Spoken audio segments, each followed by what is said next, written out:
Hello everyone, I'm Heather. As he said before, I am from a flooring company, Karndean Flooring. We're a global brand, and when we started looking into digital, this was only just over 5 years ago, we had a single channel audience. The business was very much just focused on the independent retailers, putting point of sale stands in store. That was the only thing that we thought was generating business revenue. So moving into digital, looking more at the consumer, their buying habits, how we would get them to prefer the brand, has been quite the journey for the business to go through. Okay, so what I'm going to take you through is I'm going to start with when the business decided to go a new direction and how that led to a completely new brand as well, how that then led to a digital transformation over the last 5 years, how we've managed as a business selling through retailers to actually find an ROI calculation of whether or not this new business that we were generating were actually buying from our retailers, and how we avoided that channel conflict as well to make sure that we could go to both the consumer and keep our retailers happy at the same time, and then how we're moving forward now with improving that customer experience with personalization. So just to start with, as I said before, about 5 years ago, we are a family-owned business. We've always been family-owned, very traditional business as well. If any of you have been into a flooring retailer, you could probably see why it's very traditional. A lot of them are small family businesses as well. But we knew that in order to grow and in order to be a more successful brand and become the market leader that we are now, that we needed to also look at the consumer and what their needs were and how we could make sure they'd bought into the brand and they prefer it before they even go into the store. So we have a global business in the US, Europe, Australia, New Zealand, UK, and we knew that in order to make this happen, we needed to put the right leadership team in place. So we got the global structure in, then did the obvious thing any brand would do. We looked at our customer segmentation. So before then, we had never really looked at, okay, who are the consumers who are actually buying our products right now? And this is because we were so focused on our customer being the retailer. So when we started to see who was buying our products, who was buying from our competitors, we knew how we needed to adjust our brand to reach these audiences. So this led to a rebrand and a refocus of the business. So this is our old brand, as you can see, very beautiful. The imagery wasn't great. They had such a low budget, so this was in somebody's house. They'd lay the floor. Our logo as well, I mean, it could be a dog food brand, it could be anything. That's another one from the archive for you guys that I've dug out. And this is how our brand looks now. So this isn't just about digital. We've invested a lot in our photography and how the brand looks, in the partners that we work with, furniture that we use, the types of things that are going to speak to this audience, because we very much realized that when someone's buying a floor, it's very highly unlikely they're just buying a floor. They're probably going to be getting new wallpaper. They're going to be getting new furniture. It's going to be part of an overall decoration process. And this is what our website looks like now. So when I first said to the family, you know, I really think when you first land on the website, if we're going to be this company that says we're inspired by nature and that's going to be our focus, how about when you land on the website, we don't even have a floor image? It blew their minds, but actually it's worked really well for us and is a point of difference. So then getting to digital. So at the time that this all was happening, each of the local businesses had their own kind of website. I don't even know if we can call it a website. There were like a couple of pages, had some images of the products. So we needed to get the basics in place first.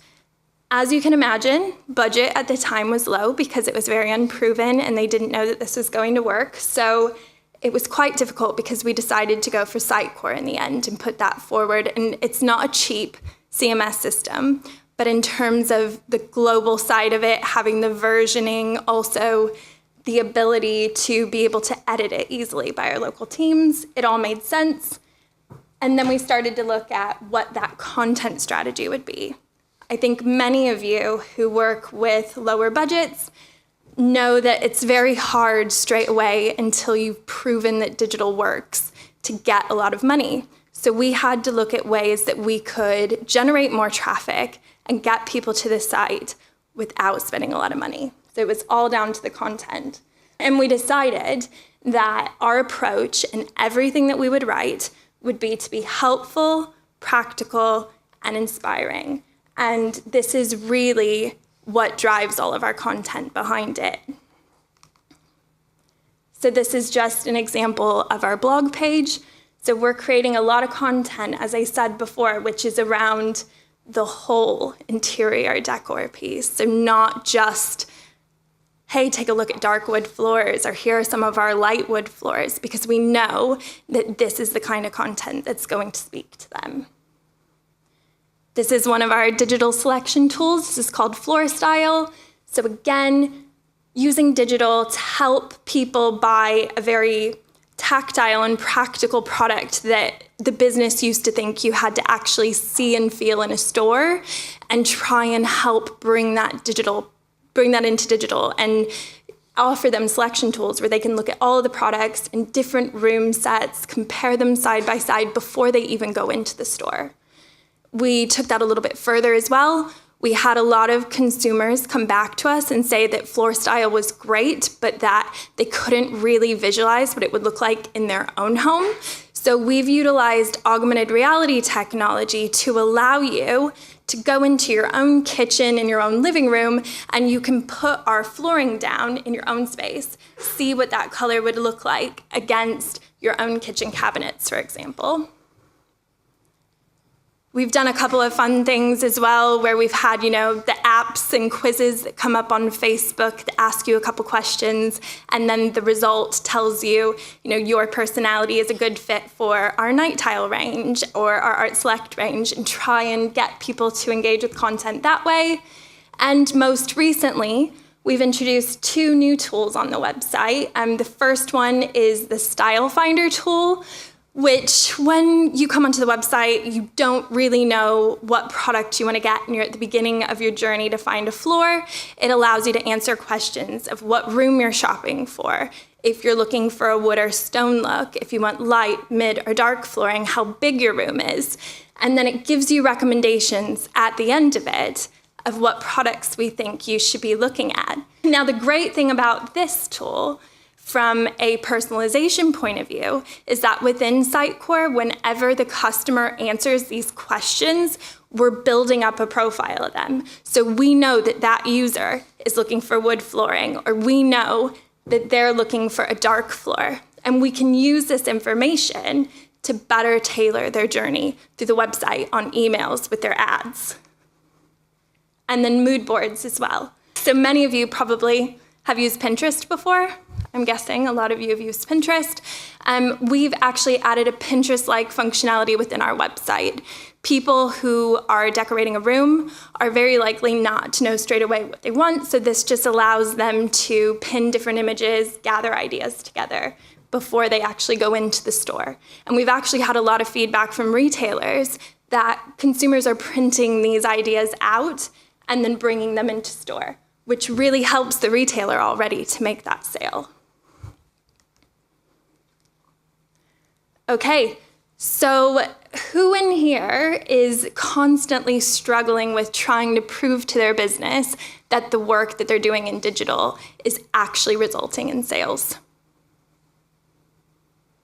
Surprisingly, not as many as I thought. Well, this was a big one for us because, as I said before, you put a point of sale stand in a retailer and straight away everybody can see how much money they've made. Everybody knows you put a stand in, it's gonna make sales. With digital, I can say we've had 1 million visitors this month, but they will all look at me and say, well, did any of them buy? How do you know that these visitors have bought a floor?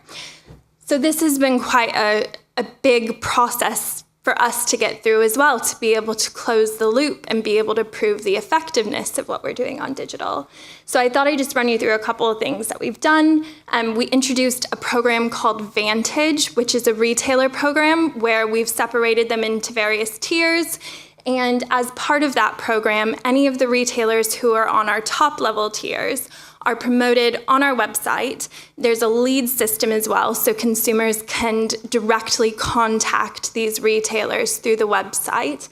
And then we've introduced what's called the TPG, or the Transferable Purchase Guarantee. Now what this is if a consumer buys one of our floors, they don't only get a warranty for themselves while they live in their home, but they can also pass that warranty on to new homeowners as well. And when the retailer purchases the floor on behalf of that consumer from us, they give us the details to register that guarantee. Now, what that has meant is that we are able to match in our own CRM system anyone who's come on the website, contacted a retailer, requested samples, etc., with the end sale.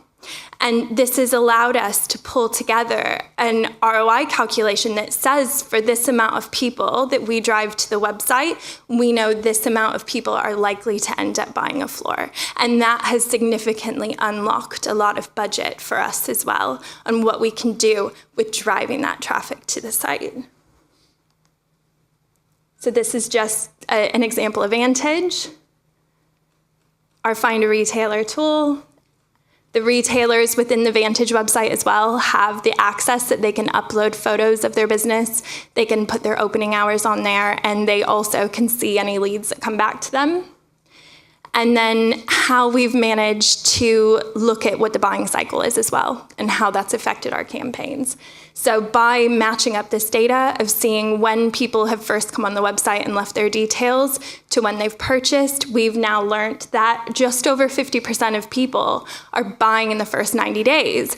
And we have the biggest spike at 10 to 20 days. So we have created our email marketing campaigns off the back of samples requests, bearing in mind that most people are going to buy within this period, so we can make sure we're top of mind when they're looking and before they go to purchase the floor. And then this is just to show you guys an example of how I've had to walk my board members through the steps that someone has to take and what we're doing at every step of the journey, because I think in terms of getting buy-in and getting money released, it's very easy to put figures up in front of them, but in terms of understanding all of the different touch points and everything we need to do, because they could look at the results and say, okay, so Google PPC campaigns, you're spending a lot less per click, but they don't seem to be converting. You're spending a lot more on banner ads, but more are converting. So why don't we just cut out PPC? And it's getting them to understand that one doesn't really work well without the other, because you have to get them there in the first place before you can remarket to them with banner ads. Okay, so what are we doing now and how are we taking this forward? So we've gone from creating lots of content, talking about different trends, different styles, hints and tips on your bathroom decor project or your kitchen. We're now very much looking at user-generated content, so getting people to talk about their floor and talk about why they chose Karndean. And that has led to our campaign, which is Your Story, where we are asking people to upload photos and talk about their stories. We go to a lot of events like home and garden shows, Ideal Home, and anyone who has a Karndean floor, they're always coming up to the stand and telling us how much they love it, and they've told their friends, and they've told their family, and they've gotten another floor as well. So we really wanted to unlock these brand advocates and get them on the site. And I just wanted to show you guys a quick 30-second clip because we've started turning these into video content as well. First time I saw Karndean, it stood out because it was so real looking. It had the detail on it, the little knots and grains. It wasn't the same piece of plank over and over again. I spend my weekends creating a beautiful mess in our kitchen with leaves and water and dirt all over the floor. Karndean is the best for the mess that comes along with floral designing. So this is very much about not just us talking about our flooring and why it's great and why we like it, but getting other people, real homeowners who truly live with it and love it and have their pets on it. And, she's a florist and she works from home, and getting that message out. So we do a lot of audience targeting campaigns of people like Lotta and Marcos, and we have different consumer types as well. Older people who have it, because they're avid gardeners and they come in and out of the house through their kitchen, etc. So this is ongoing, and currently we're just starting another version of this for architects and designers and our commercial customers, which is called Your Project, where we're getting them to share their commercial office projects with us, for example. This is something we've done recently. It's kind of hard to show it here on a presentation, but we've just launched a new product called Core Lock. So we have come up with a parallax landing page, which is very engaging content. In the US market, especially, there's a new brand out right now that sells what's called rigid core flooring. And we've come up with a product that actually incorporates a lot of the same benefits that people like about that product, but with Karndean's quality and design and brand promises. So we're actually running a lot of campaigns right now where we're driving people back to the site and educating them about the Core Lock product off the back of all the interest that this product has generated. And then lastly, I thought I'd talk to you about personalization. So you're probably thinking right now, why does she have this very tiny little spreadsheet on the screen in front of me right now? I just wanted to talk to you guys a bit about how important content generation has been over the last 5 years for us in order for us to get to the stage now where we can personalize journeys. This is something that we walked through for a Sitecore project of integrating personas and profiles on our website and setting goals. Basically, if you didn't have a lot of content that you could serve all these different types of personas, so someone looking for a bathroom, someone looking for a stone, someone who wanted light tone floor, we wouldn't have enough content that we could serve to those individuals. So having that bank of content to match their needs first is really important, because otherwise, how do you set rules about this person is looking for wood flooring in the kitchen and it must be light tone? If you don't have the content, you can't actually personalize. Something else we've had to look at as well, so this is a screen from the Path Analyzer. So this is showing a particular journey through the site. You can look at different views. You can look at people who've hit the goal of download brochure, people who hit the goal of find a retailer, and you can see the different steps that those types of visitors take to get there. And this allows you as well, if you see people are going off piece or taking a journey that doesn't make sense, we can find ways to drive them in the right directions to hit these goals. And then just showing you what this looks like when you can actually look at a visitor as well and see what patterns they're matching and what they're doing on the site. And obviously, I'm not going to show you a real consumer one, so this is me. Been on the site, 600 something times, I think, and the different patterns that I'm matching as well, and how we as a business can take that information and make sure that when you come on our site, we're going to be that little bit more helpful, because without you even knowing it, we're able to personalize that content. And that's it. Does anyone have any questions? You've gone through the digital transformation process, but obviously you're dealing with a lot of retailers. Yeah. So you provide a really good product on the website, and how do you ensure consistency? How do you get buy-in from the retailers? Because obviously everything is about the customer service. Yes. So this has actually been a very difficult one for us as a business. I think a lot of the reason why we have introduced the Vantage program and why we've introduced the tiers, and we're very specific about the criteria of who shows on Find a Retailer, is because we keep a very close eye on what customer feedback is of that retailer, how many leads we're sending them, and then how many sales they're actually making, what their sales reps understanding is of the store experience and how it looks. And we don't actually feature about 60% of our retailers are not featured on Find a Retailer. And this is because we are so certain that we can only do so much to get them to prefer the brand. But if they go into a retailer and, as you say, have a really bad experience, they will end up buying something else or leaving that journey altogether. And that is a very difficult piece for us.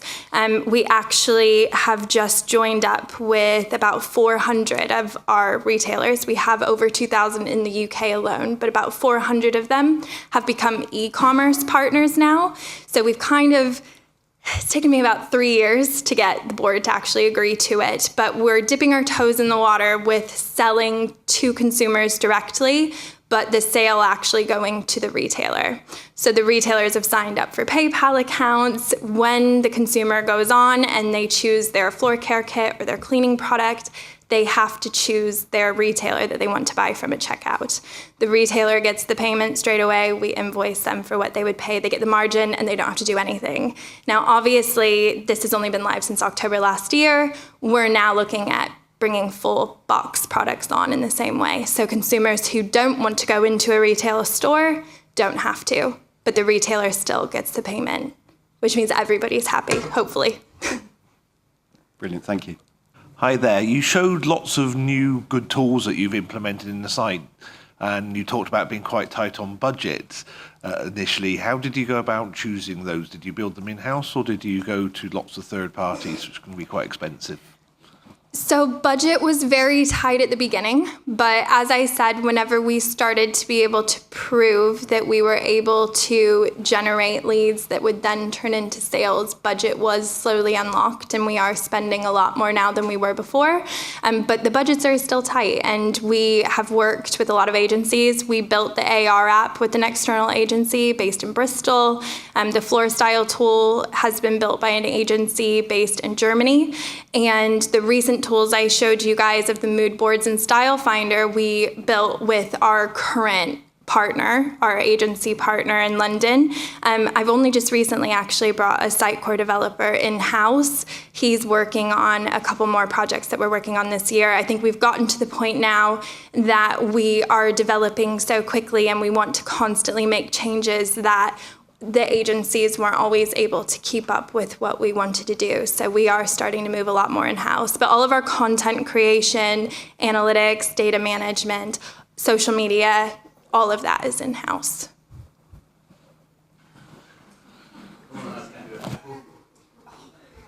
Catch.